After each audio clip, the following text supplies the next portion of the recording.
نحمده ونستعينه ونستغفره ونعوذ بالله من شرور أنفسنا ومن سيئات أعمالنا. من يهده الله فلا مضل له ومن يضلل فلا هادي له، وأشهد أن لا إله إلا الله وحده لا شريك له، وأشهد أن محمدًا عبده ورسوله صلى الله عليه وسلم وعلى آله وأصحابه أجمعين. يا أيها الذين آمنوا اتقوا الله حق تقاته ولا تموتن إلا وأنتم مسلمون. أما بعد، فهذه بعض الأحكام والسنن التي يشرع فعلها أن يفعلها المسلم في رمضان اقتداء بنبينا صلى الله عليه وسلم. فأولها أن الواجب على المسلم أن يصوم كما أمره الله، فيحفظ صيامه من المعاصي لأنها تنقص أجر الصيام. قال النبي صلى الله عليه وسلم: من لم يدع قول الزور والعمل به فليس لله حاجة في أن يدع طعامه وشرابه. وقول الزور وكل قول محرم، والعمل به أي العمل هو كل عمل محرم، فليس لله حاجة في أن يدع طعامه وشرابه. ويسن للصائم يا عباد الله أن يكثر من تلاوة كتاب الله، وأن يدعو الله حال صيامه، فإن الصيام سبب لإجابة الدعاء. قال النبي صلى الله عليه وسلم: ثلاثة لا ترد دعوتهم، وذكر منها الصائم حتى يفطر. ثم إذا غربت الشمس فإنه يشرع للصائم أن يعجل الفطر، لقوله صلى الله عليه وسلم: لا يزال الناس بخير ما عجلوا الفطر. فالسنة المبادرة بالفطر عند غروب الشمس، وإن كان الصائم في البلد فإنه يبادر عند سماع أذان المغرب. والسنة أن يفطر الصائم على تمر، فإن لم يجد فعلى ماء، لقول النبي صلى الله عليه وسلم: إذا أفطر أحدكم فليفطر على تمر، فإن لم يجد فليفطر على ماء فإنه طهور. ويقول بعد الانتهاء من فطوره الذكر الوارد عن النبي صلى الله عليه وسلم: ذهب الظمأ وابتلت العروق وثبت الأجر إن شاء الله. ويسن الدعاء بعد الأذان، لأنه أحد الأوقات التي يستجاب فيها الدعاء في رمضان وفي غيره، وهو ما بين الأذان والإقامة. قال النبي صلى الله عليه وسلم: الدعاء لا يرد بين الأذان والإقامة. وصلاة التراويح سنة فعلها النبي صلى الله عليه وسلم وحث عليها. قال النبي صلى الله عليه وسلم: من قام رمضان إيمانا واحتسابا غفر له ما تقدم من ذنبه. فيشرع للمسلم أن يصلي التراويح في المسجد ويبقى مع الإمام حتى يسلم من وتره، لقول النبي صلى الله عليه وسلم: من قام مع الإمام حتى ينصرف كتب له قيام ليلة. ومعنى الحديث أنه يكتب له أجر قيام ليلة كاملة، مع أنه قام جزءا يسيرا من الليل. أما لو انصرف قبل انتهاء التراويح فإنه يفوته الأجر الوارد في الحديث، فإنه يفوته الأجر الوارد في الحديث. ويسن أن يقول بعد سلامه من الوتر: سبحان الملك القدوس، سبحان الملك القدوس، سبحان الملك القدوس، ويمد في الثالثة صوته. وإذا أراد أن يقوم من آخر الليل فإنه يصلي ما يشاء ركعتين ولا يعيد الوتر مرة أخرى، لقول النبي صلى الله عليه وسلم: لا وتران في ليلة. وأفضل ما يعمل بعد التراويح هو قراءة القرآن، لأن النبي صلى الله عليه وسلم كان يدارسه جبريل القرآن في كل ليلة من ليالي رمضان. أقول ما تسمعون وأستغفر الله لي ولكم من كل ذنب فاستغفروه إنه هو الغفور الرحيم. السلام عليكم ورحمة الله وبركاته. الحمد لله والصلاة والسلام على رسول الله وعلى آله وصحبه ومن والاه، أما بعد। সম্মানিত শায়েখ, আজকে জুমার প্রথম খুতবা শুরুতে দিয়ে আল্লাহ রাব্বুল আলামিনের প্রশংসা, রাসূলুল্লাহ সাল্লাল্লাহু আলাইহি ওয়াসাল্লামের প্রতি সালাত এবং তার পরিবারবর্গ, সাহাবায়ে কেরামের প্রতি রহমত কামনা করে প্রথমে আল্লাহ রাব্বুল আলামিন একটি আয়াত তেলাওয়াত করেছেন: ইয়া আইয়ুহাল্লাযীনা আমানু তাকুল্লাহা ওয়া কুনু মা'আস সাদিকিন। অর্থাৎ, হে ইমানদারগণ, তোমরা আল্লাহকে ভয় করে চলো এবং সত্যবাদীদের সাথে থাকো। এরপর তিনি বলছেন যে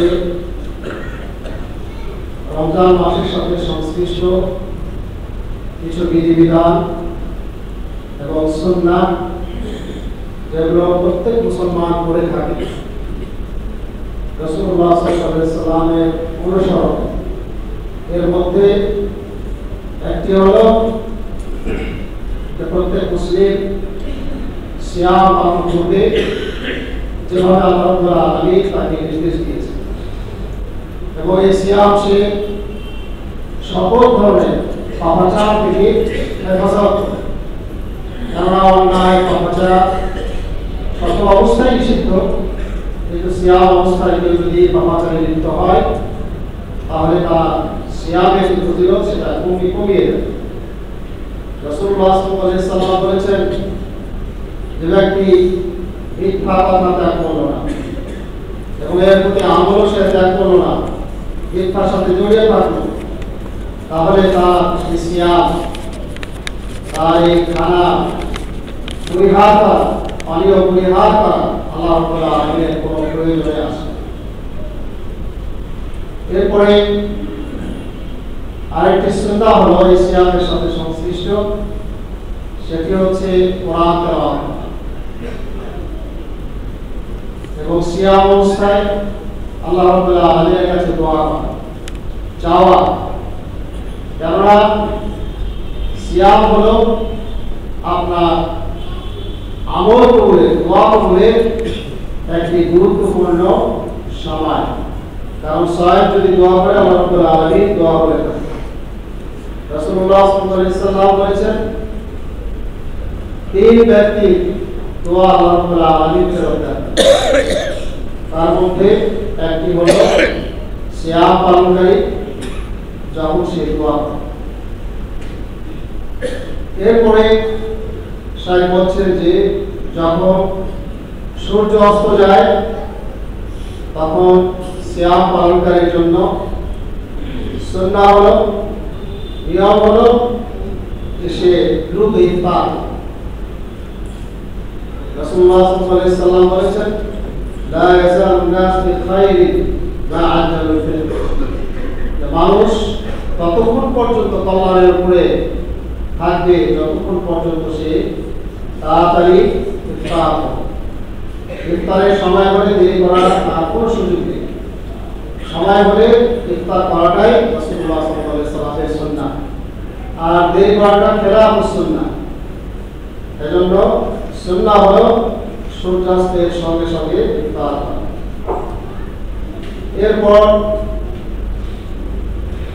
আরেকটি সুন্নাহ হলো ইফতার খেজুর দিয়ে করা। খেজুর যদি থাকে তাহলে খেজুর দিয়ে প্রথমে ইফতার করা সুন্নাহ। যদি খেজুর পাওয়া না যায় তাহলে পানি দিয়ে ইফতার করা। রাসূলুল্লাহ সাল্লাল্লাহু আলাইহি সাল্লাম বলেছেন, তোমাদের যখন ইফতার করবে তখন সেই জন্য খেজুর দিয়ে ইফতার করবে। যদি খেজুর না পায় তাহলে সেই জন্য পানি দিয়ে ইফতার করে, কারণ পানি পবিত্র। এরপরে ইফতার শেষ হওয়ার পরে ইফতার যখন শেষ করবে তখন রাসূলুল্লাহ সাল্লাল্লাহু আলাইহি সাল্লামের কাছ থেকে বর্ণিত একটি দোয়া আছে, সেই দোয়া পাঠ। সেটি হলো যাহাবাত ওয়ামাউ ওয়াবতাল্লাতি উরুকু ওয়া তাবাতাল আজরু ইনশাআল্লাহ। অর্থাৎ পিপাসা দূরীভূত হয়েছে, শিরাগুলো সিক্ত হয়েছে, এবং আল্লাহ যদি চান তাহলে এর প্রতিদান নিশ্চিত হয়েছে। এরপর আরেকটি সুন্নাহ হলো আযানের পরে দোয়া করা।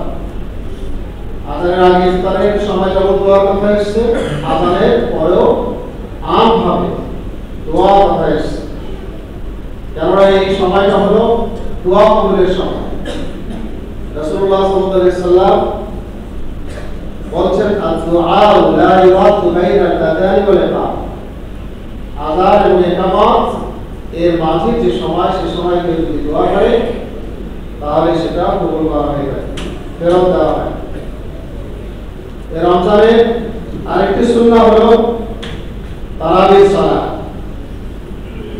রাসূলুল্লাহ সাল্লাল্লাহু আলাইহি সাল্লাম নিজে তারাবির সালাত অর্থাৎ তাকবীরের সালাত, সেই সালাত আদায় করেছেন, এই সালাতের প্রতি উদ্বুদ্ধ করেছেন।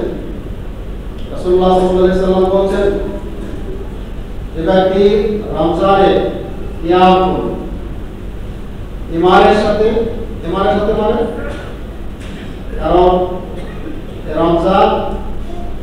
রমজানের যে কিয়াম সেটি শুধু আমল না, এটি ইমানের সাথে সংশ্লিষ্ট। এজন্য ইমান থাকতে হবে কিয়ামের সাথে, এবং সওয়াবের আশা। এই কিয়াম যদি করি, তারাবির সালাত যদি করি, তাহলে আল্লাহ তাআলা আমাদের কাছে প্রতিদান রয়েছে।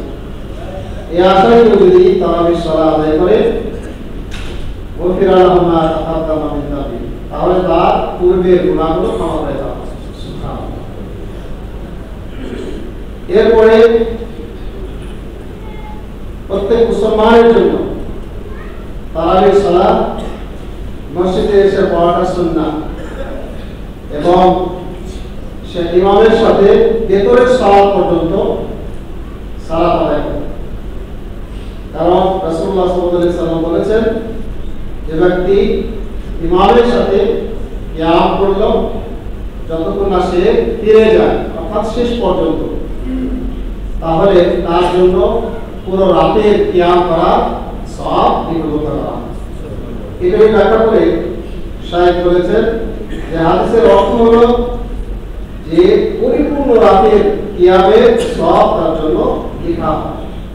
যদিও সে রাতের অল্প কিছু সময় কিয়াম করেছে, যদি তারাবির সালাত শেষ হওয়ার আগে কেউ যদি চলে যায়, তাহলে হাদিসের ভাষ্য অনুযায়ী তার পুরো রাতের যে সওয়াব অর্জন হতো ইমামের সাথে তারাবির সালাত আদায় করার জন্য, সেটা কিন্তু আর হবে না।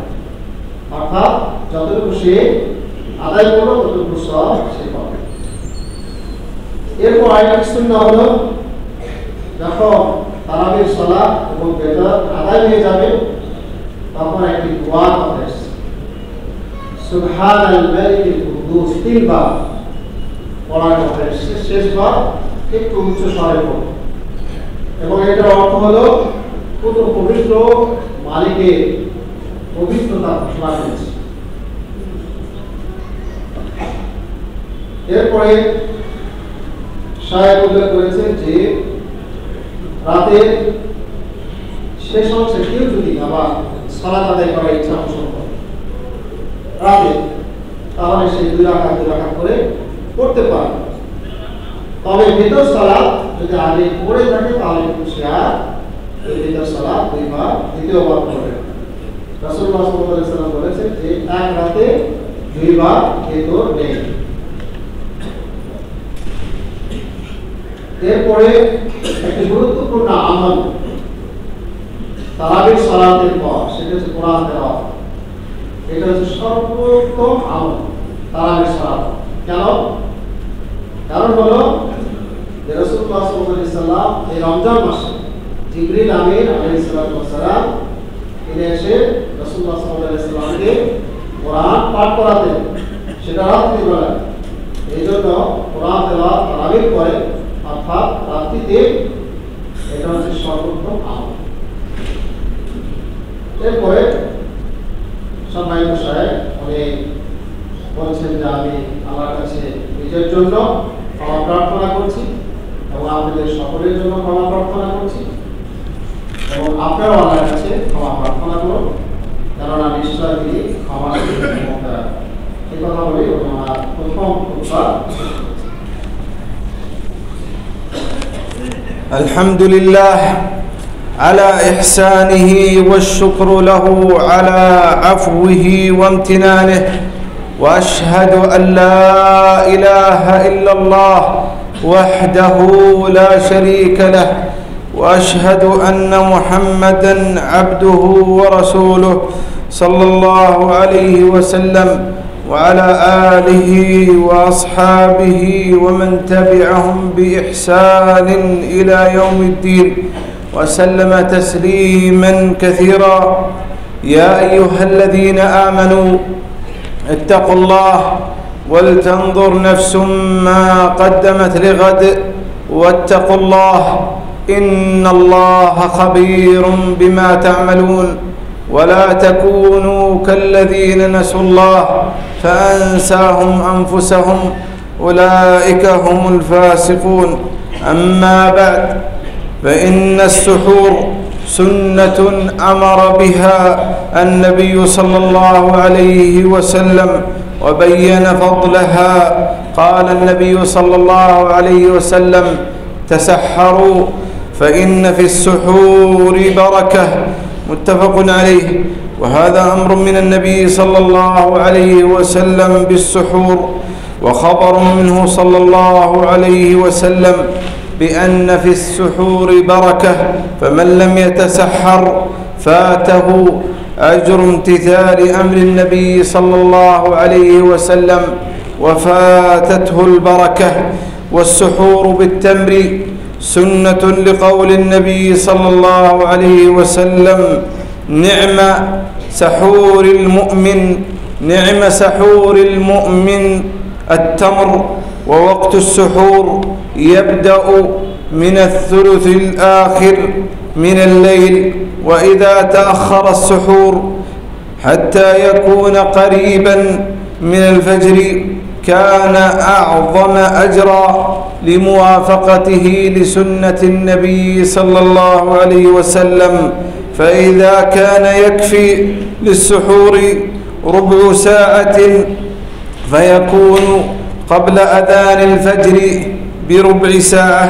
والدليل على هذا حديث أنس عن زيد بن ثابت رضي الله عنهما قال: تسحرنا مع النبي صلى الله عليه وسلم ثم قام إلى الصلاة. قلت: كم كان بين الأذان والصلاة؟ كم كان بين الأذان والسحور؟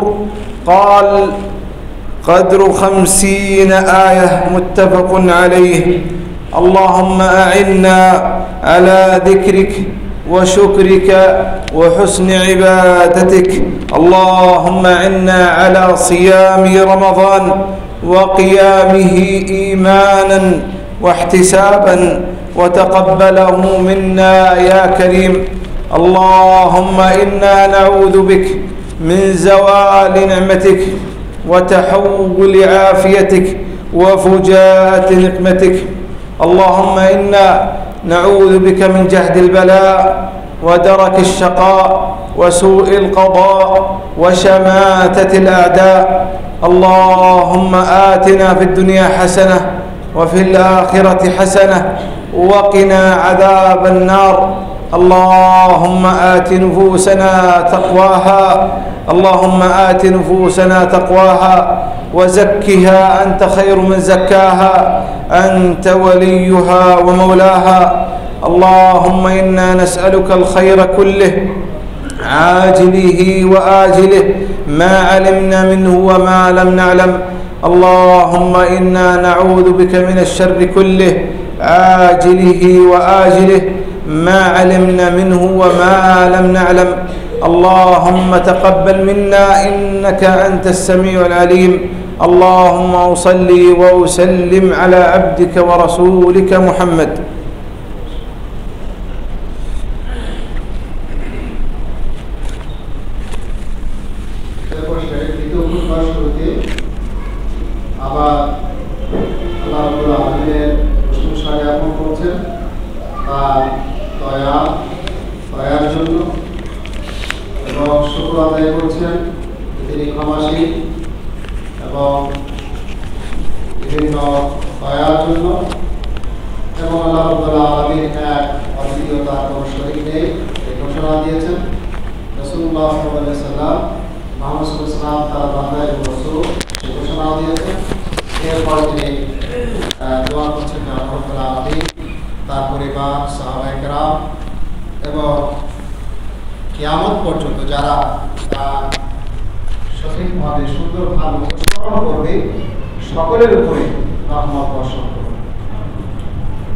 এরপরে দ্বিতীয় খুতবা আলোচনার শুরুতে তিনি বলছেন যে রমজানের আরেকটি গুরুত্বপূর্ণ সুন্নাহ হলো সাহারি করা।